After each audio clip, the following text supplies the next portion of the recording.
দায়িত্ব গ্রহণের ৬ মাসে অভূতপূর্ণ জনসমর্থন পেয়েছে সরকার। এই অর্জন ধরে রেখেই দায়বদ্ধতা নিয়ে এগিয়ে যাওয়ার প্রত্যয় প্রধানমন্ত্রী তারেক রহমানের। বিএনপি সরকারের ৬ মাস উপলক্ষে আজ প্রধানমন্ত্রীর তেজগাঁও কার্যালয়ে মতবিনিময়ে এসব জানান প্রধানমন্ত্রীর উপদেষ্টারা। জানান, আইন শৃঙ্খলা পরিস্থিতির উন্নতি, ভেঙে পড়া অর্থনীতি পুনরুদ্ধার, বিনিয়োগ বান্ধব পরিবেশ তৈরিতে গুরুত্ব দিচ্ছে সরকার। নির্বাচনী ইশতেহার ও জুলাই সনদের প্রতিটি অক্ষর বাস্তবায়নের প্রতিশ্রুতিও পুনর্ব্যক্ত করেন মন্ত্রীরা।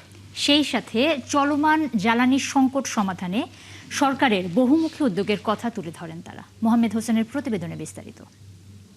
জনগণের সরকার, জনগণের কাছে দায়বদ্ধ সরকার। নির্বাচনে নিরঙ্কুশ জয় নিয়ে ক্ষমতা গ্রহণের পর প্রতিশ্রুতি বাস্তবায়নে অগ্রাধিকারের ভিত্তিতে ১৮০ দিনের কর্মপরিকল্পনা দিয়েছিল বিএনপি সরকার। ৬ মাসে এর দৃশ্যমান অর্জন এবং আগামী দিনের চ্যালেঞ্জ মোকাবেলা সহ নানা বিষয়ে এই মতবিনিময় সভার আয়োজন করে প্রধানমন্ত্রীর কার্যালয়। রোহিঙ্গা সংকট, সেই সংকটের সমাধানে এই ৬ মাসে তার কোনো অগ্রগতি যদি জানানো সম্ভব হয়, আজকের এই সংবাদ সম্মেলনে আরেকবার একটু বলবেন। এতে গণমাধ্যমের সামনে সরকারের অগ্রগতি তুলে ধরেন প্রধানমন্ত্রীর কার্যালয়ের মুখপাত্র মাহদি আমিন। গত ৬ মাসে বাক স্বাধীনতা, আইনের অনুশাসন এবং মানবাধিকারের ক্ষেত্রে আমরা সর্বোচ্চ মানদণ্ড স্থাপন দেখেছি। জুলাইয়ে আমাদের গত মাসে দেখেছি ৮ মাসের ভিতরে সর্বনিম্ন মূল্যস্ফীতি ছিল এবং রিজার্ভও ব্যাপকভাবে বৃদ্ধি পেয়েছে।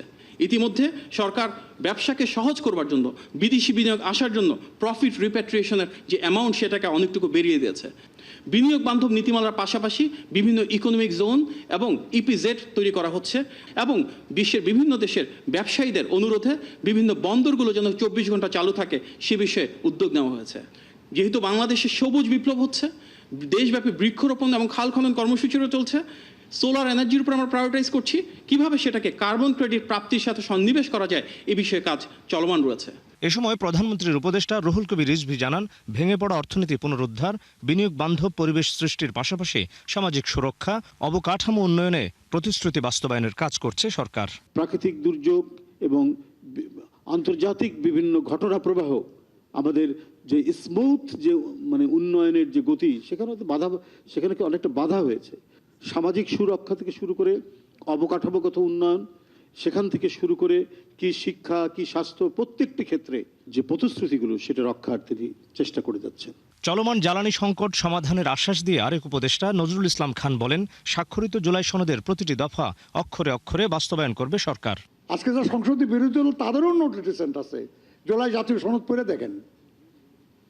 বলা হয়েছে যারাই যে নোট অফ ডিসেন্ট দিয়েছে, এটা তারা তাদের নির্বাচনী ইশতেহারে উল্লেখ করবে, জনগণের সামনে উপস্থাপন করবে। জনগণ যদি এটার প্রতি সমর্থন দেয়, তাহলে তারা সেই অনুযায়ী বাস্তবায়ন করবে। আমরা আমাদের কথা থেকে সরি নাই। বিদ্যুৎ এবং জ্বালানি এমন এক বিষয় যে আপনি চাইলেই খুব দ্রুত সমাধানের বিষয় না। এটা সম্প্রতি বহু দেশের সঙ্গে আমরা আলোচনা করছি, আমাদের সরকার, এমনকি মিয়ানমারের সঙ্গে পর্যন্ত আলোচনা হচ্ছে যে পাইপলাইনের মাধ্যমে গ্যাস নিয়ে আসা যায় কিনা। সাংবাদিকদের প্রশ্নের জবাবে তথ্যমন্ত্রী ও জনপ্রশাসন উপদেষ্টা বলেন, খুব শীঘ্রই জনপ্রশাসন কমিশন ও মিডিয়া কমিশন গঠনের কাজ শুরু হবে। গণমাধ্যম কমিশন গঠন করার তাদের আগ্রহ এবং আমাদের প্রতিশ্রুতির মধ্যে কোনো অমিল নাই। মাননীয় প্রধানমন্ত্রীর নির্দেশে আমরা অংশীদারদের সঙ্গে বৈঠক করার উদ্যোগ নিয়েছি এবং অংশীদারদের সঙ্গে বৈঠকের কাজও আমরা প্রায় শেষ করে নিয়ে এসেছি। এখন আমরা ওয়ার্কিং গ্রুপ করব, তারা একটা ন্যাশনাল অ্যাকশন প্ল্যানের ড্রাফট তৈরি করবেন, দেন আমরা এটা সরকার ক্যাবিনেটের কাছে উপস্থাপন করব। আমরা খুব শীঘ্রই জনপ্রশাসন সংস্কারের জন্য আনুষ্ঠানিকভাবে একটা কমিশন করতে যাচ্ছি, সেটা আপনার শীঘ্রই দেখতে পাবেন। আরেক প্রশ্নোত্তরে চলতি অর্থ বছরে স্থানীয় সরকার নির্বাচন আয়োজনের সরকারের প্রস্তুতির কথা জানান প্রতিমন্ত্রী।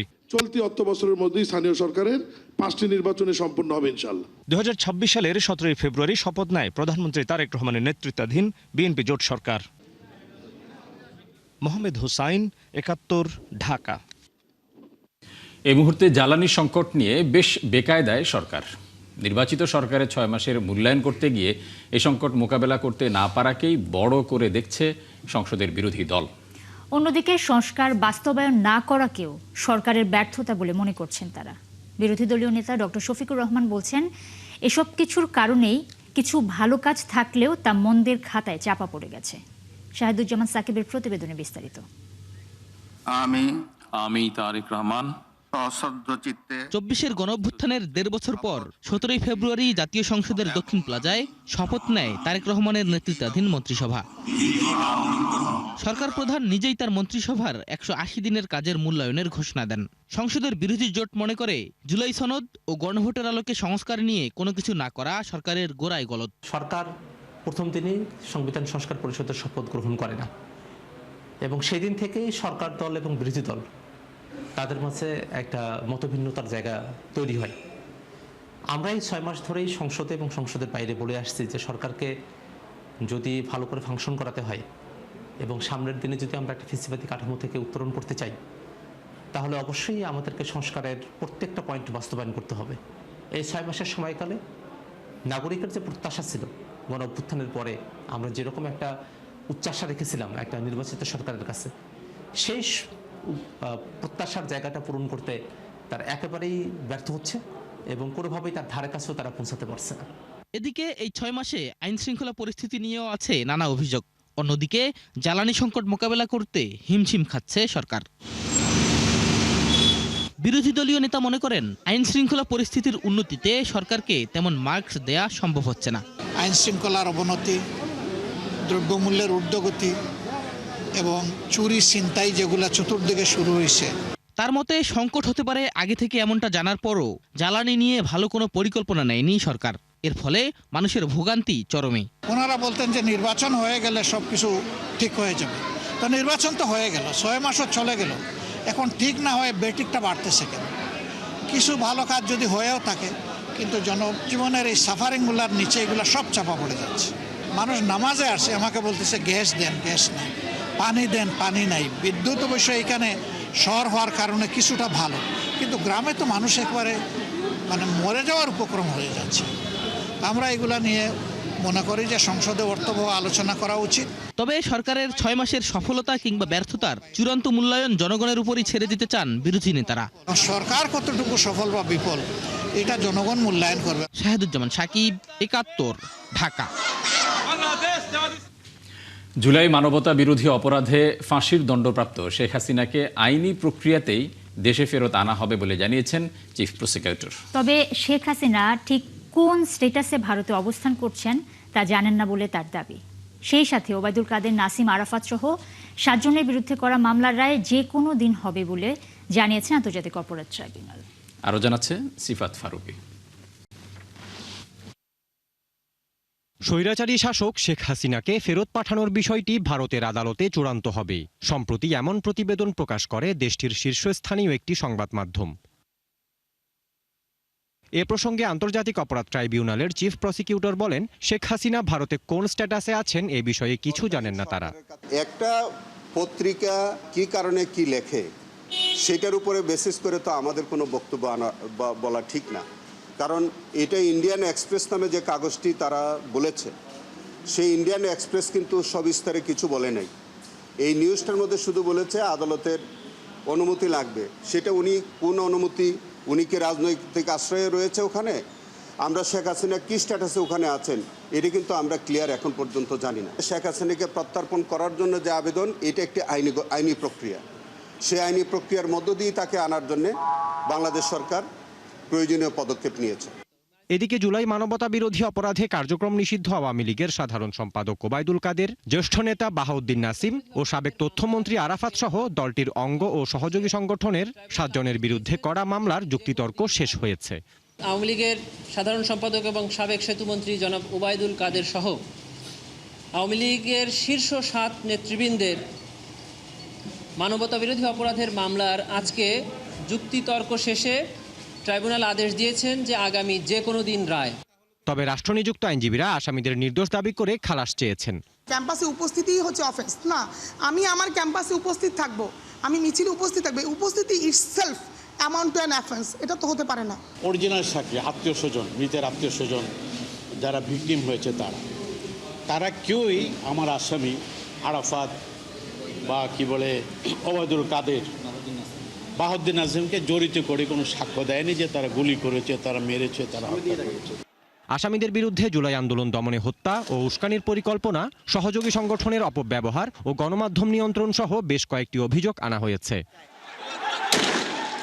সিফাত ফারুকী, ৭১, ঢাকা। বাংলাদেশে আল কায়েদার তৎপরতা নিয়ে উদ্বেগ জানিয়ে জাতিসংঘ নিরাপত্তা পরিষদের দেয়া প্রতিবেদন আমলে নিচ্ছে না সরকার।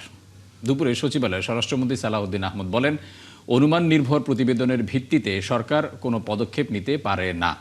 তার দাবি, গেল ৬ মাসে আইনশৃঙ্খলা পরিস্থিতির উন্নতি হয়েছে, তবে জনপ্রত্যাশা পূরণে আরও সময় লাগবে। শারমিনের রিপোর্ট।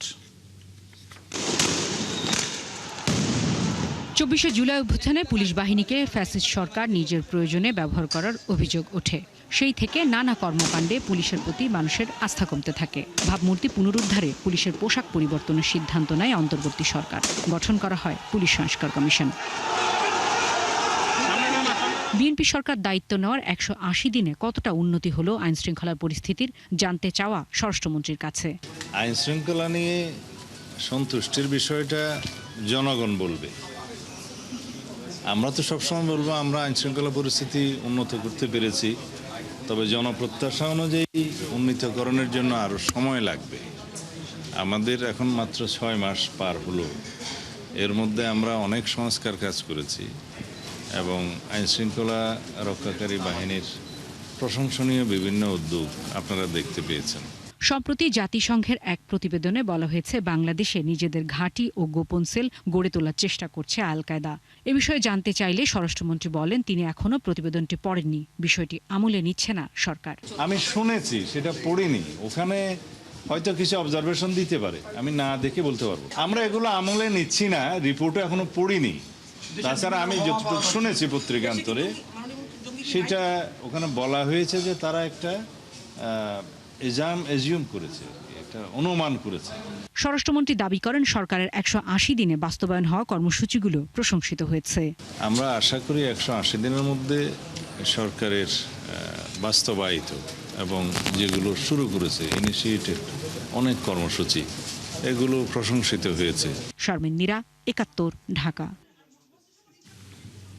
এবার এসএসসি পরীক্ষার খাতা পুনর্মূল্যায়নের জন্য রেকর্ড ১৩ লাখের বেশি আবেদন পড়েছে। এত খাতা পুনর্মূল্যায়ন করা প্রায় অসম্ভব বলে জানিয়েছেন শিক্ষামন্ত্রী। বলেছেন, দ্রুতই নীতিমালা করা হবে। এমপিওভুক্ত শিক্ষকদের বদলি প্রক্রিয়া ২-১ দিনের মধ্যেই শুরু হবে বলেও তিনি জানিয়েছেন। এরপর নিয়োগ দেওয়া হবে নতুন শিক্ষক। আর রাজধানীর একটি হোটেলে আয়োজিত অনুষ্ঠানে সাংবাদিকদের প্রশ্নের জবাবে মন্ত্রী এসব কথা বলেছেন। আরও জানাচ্ছেন জুলিয়া তানহা। বাংলাদেশের উচ্চশিক্ষার মান উন্নয়ন নিয়ে সোমবার রাজধানীর হোটেল শেরাটনে আয়োজন করা হয় কিউএস বাংলাদেশ ফোরাম ২০২৬। এতে অংশ নেন শিক্ষামন্ত্রী এহসানুল হক মিলন। আমরা ইন্টারন্যাশনালাইজেশনের সুযোগটা নিয়ে আমাদের ইউনিভার্সিটিগুলোকে যাতে গ্রো করতে পারি। আলোচনা শেষে সাংবাদিকদের সঙ্গে কথা বলেন মন্ত্রী। এসএসসিতে এবার রেকর্ড ১৩ লাখের বেশি খাতা পুনর্মূল্যায়নের আবেদন পড়ার কথা জানিয়ে তিনি বলেন, নীতিমালা না থাকায় শুধু ফেল করা শিক্ষার্থীরাই নয়, জিপিএ ৫ পাওয়া ছাত্রছাত্রীরাও আবেদন করেছে। আমরা একটা নীতিমালা তৈরি করব, কোন ধরনের খাতাগুলো রি এক্সামিন হতে পারে। আপনি জিপিএ গোল্ডেন প্লাস পাওয়ার পরও আপনি রি এক্সামিন করতে যাচ্ছেন, কারণ mark also added in your future educational step যেগুলি নিচ্ছে। সর্বোচ্চ আবেদন করেছে ১২ লাখের উপর হয়ে গেছে। আমরা ওগুলিকে অ্যাড্রেস করব যেগুলি সিভিয়ারলি প্রবলেম। এমপিওভুক্ত শিক্ষকদের বদলি প্রক্রিয়া ২-১ দিনের মধ্যে শুরু হবে জানিয়ে মন্ত্রী বলেন, এরপরই নতুন শিক্ষক নিয়োগ দেওয়া হবে।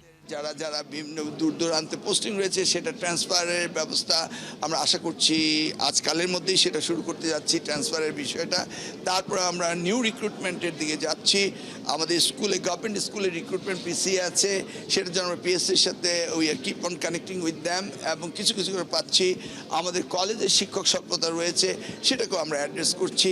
উচ্চশিক্ষার মান উন্নয়নের নানা দিক নিয়ে আলোচনার পাশাপাশি সরকারের ১৮০ দিনে শিক্ষা খাতে নেয়া বিভিন্ন উদ্যোগের কথাও তুলে ধরেন শিক্ষামন্ত্রী। শিক্ষকদের অবসর ভাতা সারা দেশব্যাপী সকলকে দেওয়া শুরু করেছি। জুলিয়া তানহা, ৭১, ঢাকা। তিস্তা মহাপরিকল্পনা বাস্তবায়নে কারিগরি সহায়তা দিতে কোনো দেশ এগিয়ে এলে তা গ্রহণ করবে বাংলাদেশ। তিস্তা নিয়ে একটি সমন্বিত ও টেকসই সমাধান প্রয়োজন বলে মনে করেন পানি সম্পদ মন্ত্রী শহীদুদ্দিন চৌধুরী অ্যানি। তিনি বলেন, ভারতের সঙ্গে সুসম্পর্ক বজায় রাখতে চায় সরকার, তবে সেটা হতে হবে দেশের স্বার্থে। বুয়েটে তিস্তা নদীর টেকসই ব্যবস্থাপনা বিষয়ক সেমিনারে মন্ত্রী এসব কথা বলেন। মাহিলা ইসলাম জানাচ্ছেন বিস্তারিত।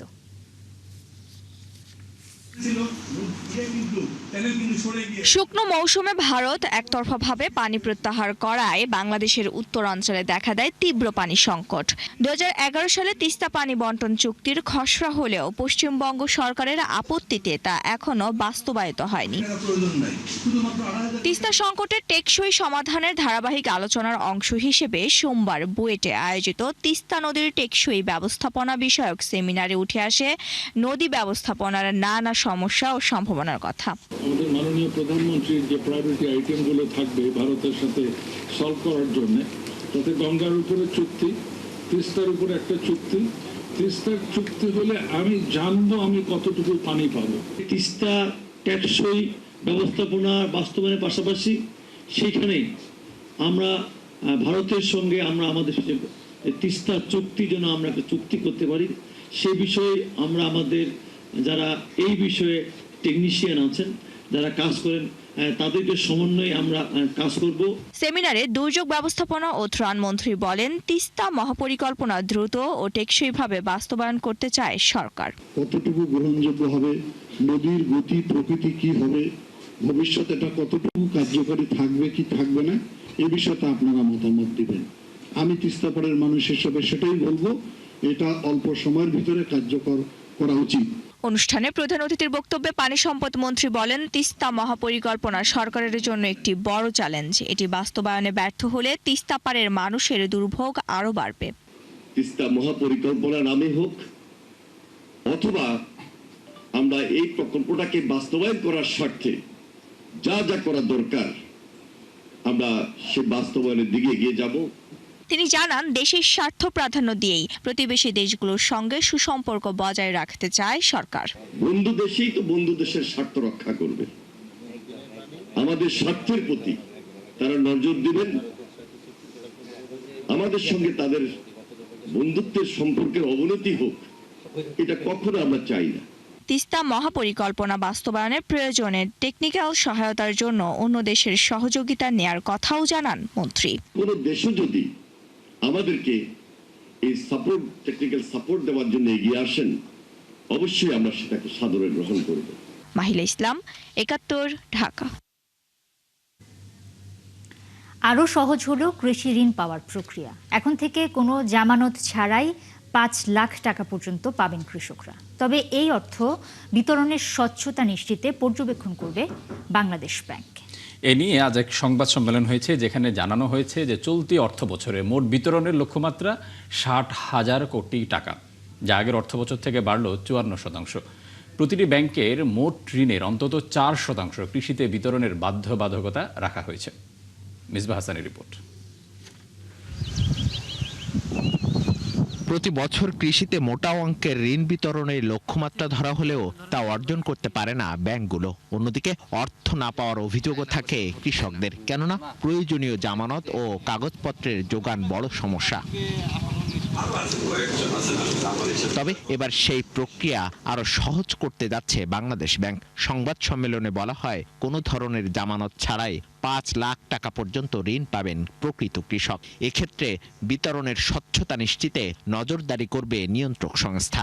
আমি যদি সঠিক কৃষককে ঋণ প্রদান কৃষি ঋণ প্রদান না করি, তাহলে সেখানে একটা মানি লন্ডারিং হয়ে যাচ্ছে। হ্যাঁ, অবশ্যই ব্যাংক নিশ্চিত করবে যার হাতে কৃষি ঋণটা পৌঁছাচ্ছে সে প্রকৃত কৃষক। সংবাদ সম্মেলনে জানানো হয়, চলতি অর্থবছর কৃষি ঋণ বিতরণের লক্ষ্যমাত্রা ধরা হয়েছে ৬০,০০০ কোটি টাকা, যা আগের অর্থবছরের চেয়ে ২১,০০০ কোটি টাকা বেশি। আর লক্ষ্য অর্জনে প্রতিটি ব্যাংকে মোট ঋণের অন্তত ৪% কৃষিতে বিতরণের বাধ্যবাধকতা দেওয়া হয়েছে। ডেপুটি গভর্নর জানান, উৎপাদন বৃদ্ধির মাধ্যমে মূল্যস্ফীতি নিয়ন্ত্রণেই প্রধান লক্ষ্য। ঋণ হিসেবে যেটা দেওয়া উচিত সেটার তুলনায় মনে হয় আমরা আরো বাড়ানো দরকার। সেই উদ্দেশ্যকে সামনে রেখে আমরা ২.৫% থেকে এবার ৪% উন্নীত করেছি। এটা ভবিষ্যতে আরো বৃদ্ধি পাবে, যাতে কৃষি যেই অবদানটা জাতীয় রাখে সেই অবদানের সমপরিমাণ বা অবদানের সাথে সামঞ্জস্য রেখে কৃষিতেও আমরা ঋণের বিতরণ সহ অন্যান্য সুযোগ সুবিধা বৃদ্ধি করতে পারি। পল্লী অর্থনীতিটাকে চাঙ্গা করতে হবে। এই চাঙ্গা করার জন্য পর্যাপ্ত অর্থায়ন বা অর্থের সরবরাহ নিশ্চিত করতে হবে। সেই টার্গেট করেই আমরা এবার ৩৯,০০০ কোটি টাকা থেকে প্রায় 53% বাড়িয়ে ৬০,০০০ কোটি টাকা নির্ধারণ করেছি। কেন্দ্রীয় ব্যাংক জানায়, স্থানীয় কৃষি, মৎস্য বা প্রাণী সম্পদ কর্মকর্তার প্রত্যয়ন অথবা কৃষক কার্ডের মাধ্যমে চিহ্নিত করা হবে প্রকৃত কৃষকদের। মিসবাহ হাসান, ৭১, ঢাকা। সংযুক্ত আরব আমিরাতে সব ধরনের ভিসা বন্ধ, এমন ভুল তথ্যের কারণে কর্মী পাঠানোর লক্ষ্যমাত্রা পূরণ করতে পারছে না রিক্রুটিং এজেন্সি। এবছর দেশটিতে ৬,০০০ কর্মী পাঠানোর সম্ভাবনা থাকলেও এখন পর্যন্ত তার অর্ধেকও পূরণ হয়নি। আর তাই লক্ষ্যমাত্রা অর্জনে ভুল তথ্য না ছড়ানোর আহ্বান জানিয়েছে জনশক্তি রপ্তানিকারক প্রতিষ্ঠানটি। প্রবাসী কল্যাণ প্রতিমন্ত্রী বলেছেন, লক্ষ্যমাত্রা পূরণের পাশাপাশি বিদেশে যেতে যারা আগ্রহী তাদের দক্ষতা বাড়ানোর বিষয়ে গুরুত্ব দিচ্ছে সরকার। রিপোর্ট করেছেন সুফিয়ান ফারাবি। নির্বাচিত সরকার দায়িত্ব নেওয়ার পরপরই বাংলাদেশ থেকে এবছর ৬,০০০ ড্রাইভার নিয়োগের ঘোষণা দেয় সংযুক্ত আরব আমিরাতের দুবাই ট্যাক্সি। বাংলাদেশিদের জন্য ভ্রমণ ও ব্যবসায়িক ভিসা আপাতত স্থগিত থাকলেও দুবাই ট্যাক্সিতে যোগদানে ইচ্ছুক কর্মীদের ২-৩ কর্মদিবসের মধ্যেই ভিসা দিচ্ছে দূতাবাস। কিন্তু সকল ধরনের ভিসা বন্ধ এমন অপপ্রচারে লক্ষ্যমাত্রা অনুযায়ী কর্মী পাঠাতে বেগ পেতে হচ্ছে রিক্রুটিং এজেন্সি আল আনাস ওভারসিজের। দেশ থেকে 2টা লোক গেলে 2টা লোকই রেমিটেন্স পাঠাবে, সেই রেমিটেন্সে 10 টাকা পেলেও বাংলাদেশ পাবে বা আমাদের দেশ পাবে। তো সেই সহযোগিতা চাচ্ছি আমরা, কি আমাদের সামনে ইন্টারভিউ আছে 29-30 তারিখ। তো সেই 29-30 তারিখের ইন্টারভিউটা তো জানে আমরা বেশ কিছু লোক পাই, সে সহযোগিতাটা চাচ্ছি। কারণ অনেক মানুষ বিভ্রান্তিতে ফেলছে, ফেসবুকে, ইউটিউবে, এখানে সেখানে বলছে যে দুবাই বন্ধ, কিভাবে লোক যাবে, দুবাই বন্ধ, কিভাবে লোক যাবে। কিন্তু না, দুবাই কোনো বন্ধ নাই, দুবাই ওপেন আছে, দুবাই খোলা আছে। প্রবাসী কল্যাণ প্রতিমন্ত্রী জানান, সরকারি পর্যায়ে বৈঠক করে দুবাই ট্যাক্সিতে লোক পাঠানো হচ্ছে, এতে বিভ্রান্তির কোনো সুযোগ নেই। তারা যে ৬,০০০ লোক নিবে এই বছরের মধ্যে বলেছে, ইতিমধ্যেই তারা আপনার ১,০০০ নিয়েছে, কিছুদিনের মধ্যেই আরও ১,০০০ নিবে এবং এই বছরের মধ্যে তারা ৬,০০০+ সংখ্যক লোক নিতে পারবে এবং যারা যেতে আগ্রহী তারা এখানে যেতে পারে।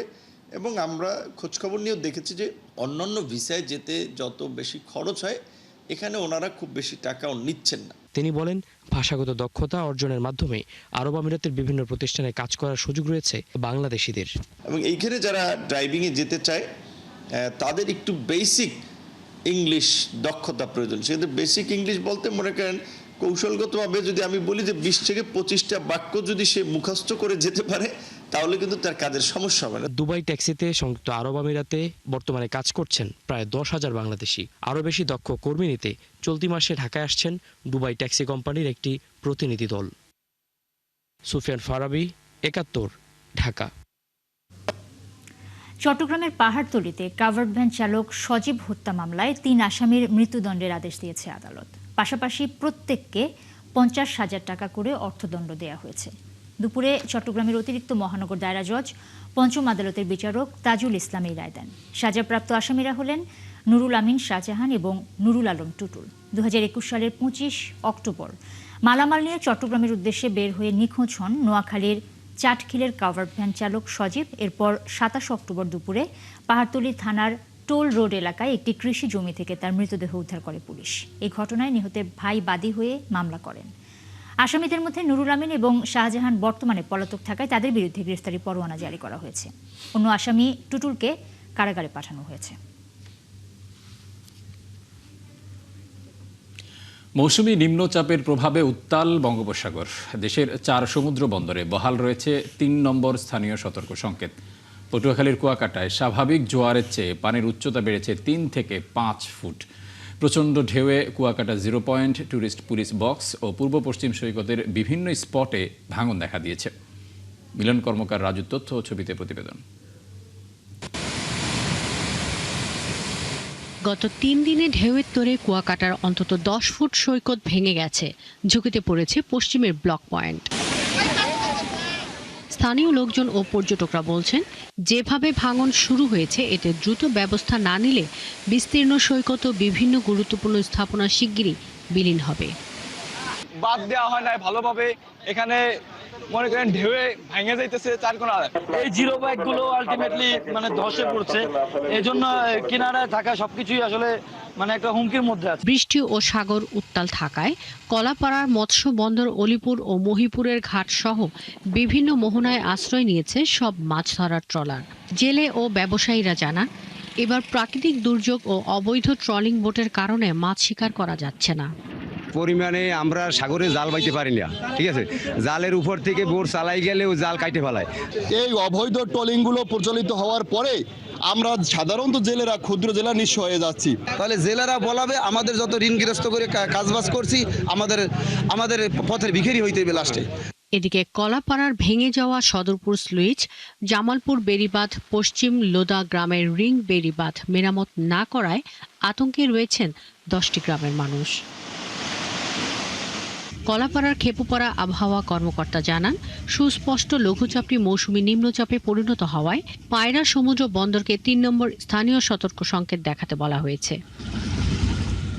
পটুয়াখালী রাঙ্গাবালিতে কখনো মুষলধারে বৃষ্টি, কখনো থেমে থেমে বৃষ্টি হচ্ছে।